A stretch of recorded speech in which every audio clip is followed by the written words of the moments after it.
اعتکاف کے لیے کن کن شرائط کو پورا کرنا ضروری ہے؟ آج کی ویڈیو میں ہم آپ کو چند شرائط آپ حضرات کے سامنے رکھتے ہیں۔ اعوذ باللہ من الشیطان الرجیم، بسم اللہ الرحمن الرحیم۔ انتہائی واجب الاحترام مسلمان دوستو، اللہ تعالیٰ نے رمضان مبارک کے مہینے کے اندر خصوصی انعامات مسلمانوں پر عطا فرمائے ہیں۔ بالخصوص روزے جیسی برکت والی عبادت اللہ تعالیٰ نے مسلمانوں پر فرض فرمائی۔ اس کے ساتھ ساتھ کچھ اور بھی انعامات دیے ہیں۔ سب سے پسندیدہ اللہ کے محبوب کا پسندیدہ عمل اعتکاف والا، جو رمضان کے آخری عشرے میں بیٹھا کرتے ہیں۔ اعتکاف میں بیٹھنے کے لیے چند شرائطوں کا ہونا ضروری ہے۔ پہلی چیز، اعتکاف میں بیٹھنے کے لیے مسلمان کا ہونا ضروری ہے، عاقل ہونا ضروری ہے۔ عقل مند ہو، بے وقوف کا اعتکاف نہیں ہوتا۔ بالغ ہو، نابالغ کا اعتکاف نہیں ہوتا۔ عورت اعتکاف کے اندر بیٹھ رہی ہے تو اس کا حیض و نفاس سے پاک ہونا ضروری ہے،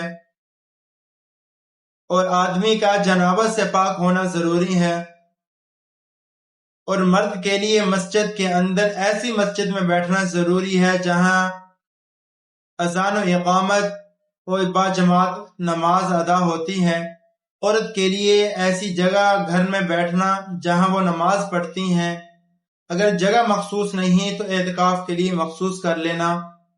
ان تمام شرائطوں کو مد نظر رکھتے ہوئے اعتکاف والی عبادت اللہ کے ہاں، اللہ کے محبوب کے ہاں پسندیدہ عمل ہے، تو پھر اللہ قبول فرماتا، تو ہمارا بیٹھنا عبادت بنے گا، اللہ کا قرب حاصل ہوگا، محبوب علیہ الصلوۃ والسلام کی سنت زندہ ہوگی۔